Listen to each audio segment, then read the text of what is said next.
So about a year ago, I came out with a video talking about a brand new 3D Pokemon MMO that was going to be coming out, hopefully sometime in the future. Now, while we haven't really heard any news about that, today we do have a brand new Pokemon MMO that is going to be available that is a little bit more, similar to Poke MMO as well as Pokemon Revolution Online, but it adds a bunch of new features, including a class system, more of an open world type region layout, brand new storylines, a completely new take on the new region, as well as also a skill system that adds a lot to it. So there's so much that is being added in this actual new MMO that I have to go ahead here and talk about it. So first off, we are going to be talking about what is this game anyway. This game is going to be known as Pokeforce, and Pokeforce is a brand new 2D Pokemon MMO that has recently released in the demo state. Now, before we go ahead here and talk a little bit more about the game, I also want to go ahead and bring out the fact that this game is not fully released. This is a closed beta test right now that essentially anybody can go ahead and apply to get into, so I will leave a link to the game down in the description below, as well as a link to the Discord if you guys want to go ahead down there and join it. So yeah, if you just want to play the game, you can play it right now for free. However, any of the progress that you guys make in this demo will not carry over to the full game, so just note that as well when you're actually playing through the game. But honestly, the game is so fun right now. If you're just bored and you have nothing to do, this is the perfect game to hop into. So let's go ahead here and explain a little bit about what this actual game and what this region actually offers. So first off, is Pokeforce a linear game, an open world, or is it a mix between the two? It is definitely a mix between the two. The player will be able to do a lot of exploring and has a varied amount of gameplay right off the bat.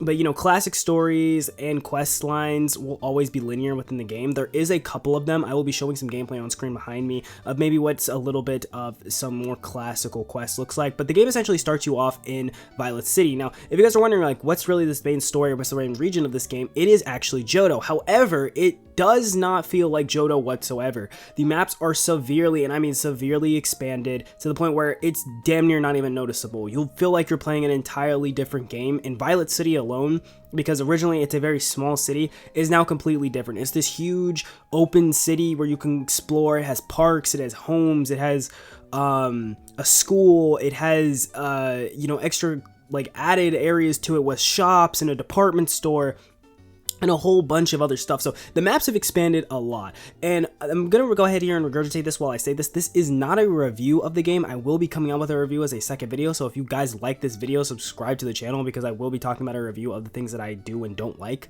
in the future.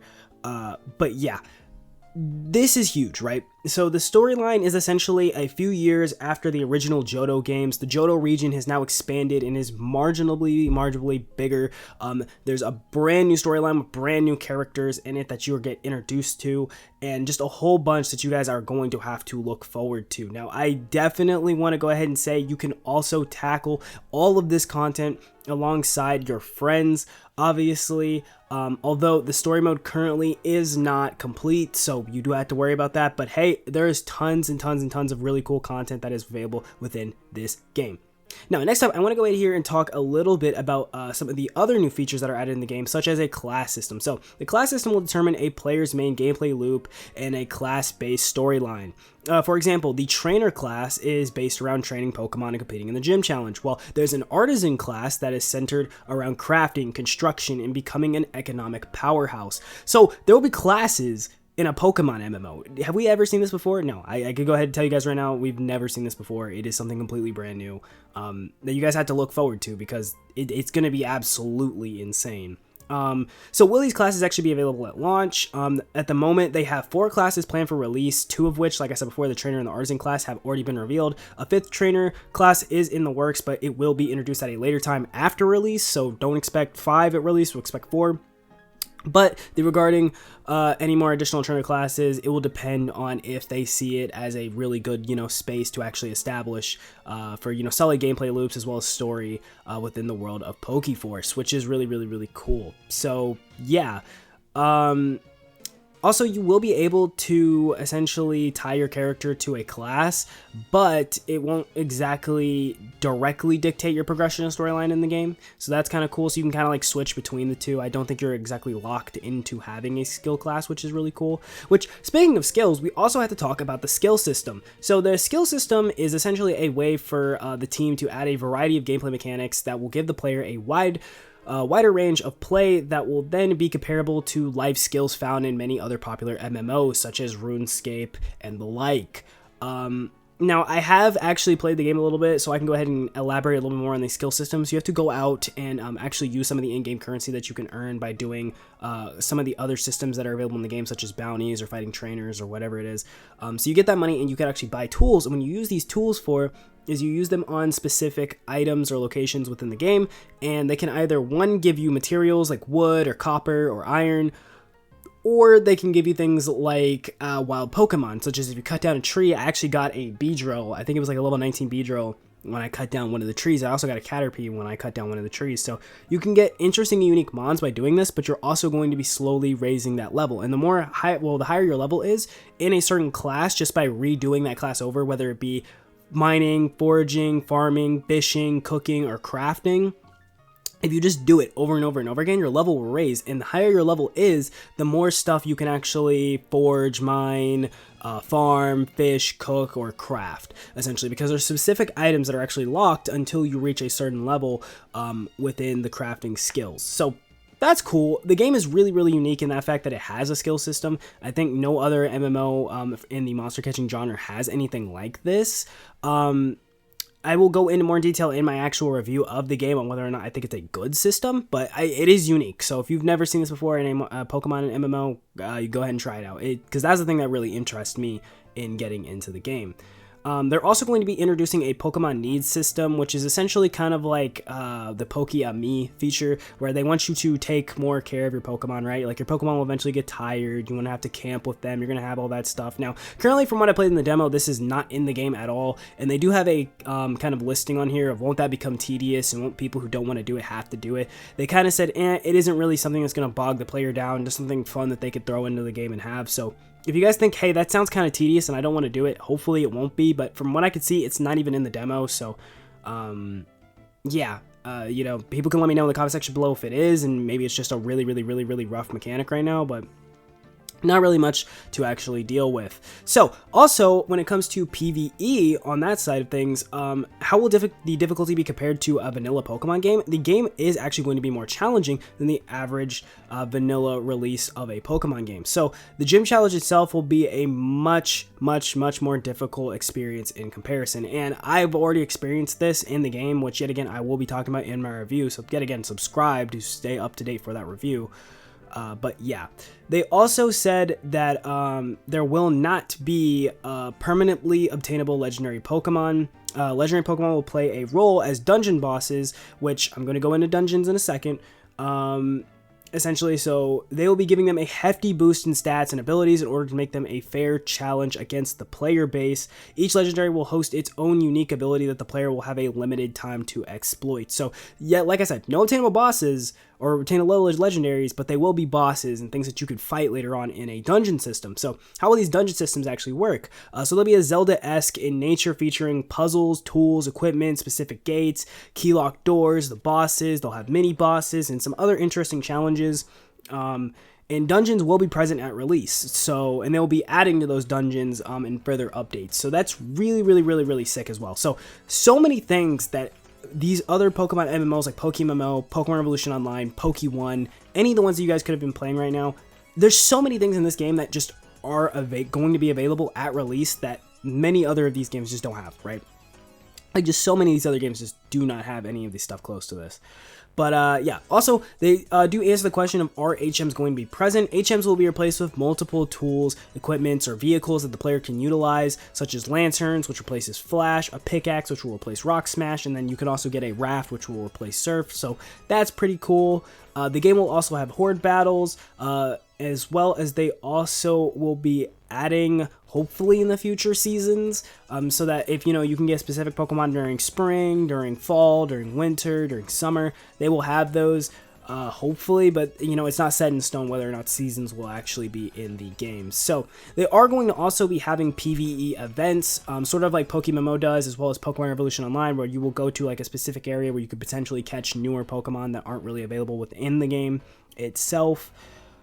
As well. So yeah, that's pretty much all that they have for PvE when it comes down to it.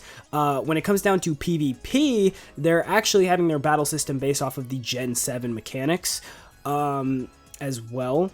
And the PvP system will also function as a usage-based tier system. So you will be having the, you know, main ones be like OU and, you know, pretty much, you know, NU, things like that. Like, it will be a tier-based Smogon type system, so you guys don't actually have to worry about, you know, hey, if you want to play Pokemon with tiers, you are going to have Pokemon that are in tiers within the game. So that's really, really, really, really cool.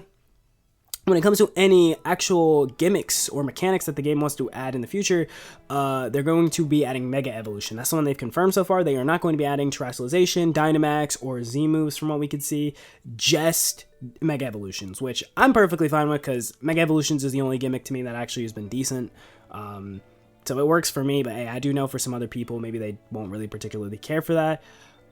Hidden abilities are also going to be in the game, so do not worry, guys. If you guys want to use some hidden abilities, you guys will have that as well as also move tutors, so that you guys can give all of your moves that you want to your specific Pokemon exactly how you would want it. Now, when it comes to the Pokemon that are going to be available within the game, currently there is going to be generations 1 through 4, and you will actually see in some of the gameplay that I put in the background that, yeah, you will find Pokemon randomly in the grass that are Pokemon generations 1 through 4. It will not be set like it is in other games. It won't just be, hey, you have Sentret and Rattata and Pidgey in this route. Sometimes you'll find a Zigzagoon, other times you'll find a Buizel, you know what I'm saying? Other times you might find an Execute.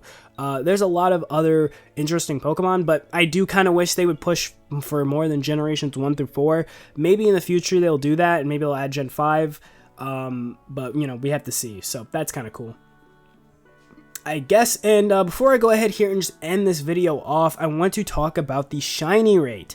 So the shiny rate is going to be the last thing that I kind of have to talk about, but I mean, I'm going to be real, the shiny rate for this game is kind of weird. Because our shiny rate is 1 in 20,000. We're not joking. It is a 1 in 20,000, which is really, really crazy. However, the game does have a pity system to where essentially after you encounter 200 of the same species of Pokemon subsequently, you have an encounter rate that will be reduced. An encounter rate that reduces the shiny rate by 1. So essentially, I guess it's like the maximum cap that you could kind of set it to be would be if you get 250 lower than what the current shiny rate is. So it would essentially be a 1 in 20,230 compared to when you don't have the shiny pity system, which would be a 1 out of 20,480. I know I kind of explained that a little bit weird, but essentially just say, hey, if you get 200 of the same Pokemon, your shiny encounter rate or your chances of getting a shiny will go up just slightly every single time you get 200, and it can only reduce the maximum rate by 250. That's essentially what I should have said. But yeah, there will also be shiny hunting methods available within the game. They're going to try to add multiple revenues, so hopefully that 1 in 20,000 isn't crazy. Now, from what I had seen in the game, I was walking around, I saw so many trainers with shiny Pokemon, so 1 in 20,000 is kind of crazy to me right now. I honestly don't know how so many people got shiny Pokemon if it's a 1 in 20,000, but hey, there was a lot of people with it, so, you know, they do have community events and things like that where you can get shiny, so maybe that's how that happened, but you know, it's really, really interesting. So, yeah. After that, pretty much, there's not too much else going on with the game. They do have an economy system, and they will have a housing system as well, but these are not currently present within the game. They will be available at launch, so that's really, really cool. But yeah, that's pretty much it, guys. That's all I really wanted to talk about for this video. Hopefully you all really, you know, enjoy the video, and hopefully you guys check out the game, because I think Pokeforce could be a really, really, really good competitor to games like PokeMMO or Pro Online. I think all of these games have a really, really, really high chance of actually being really successful. So yeah, hopefully you guys really enjoyed this video, and hopefully I get to see you guys on the next one. Peace!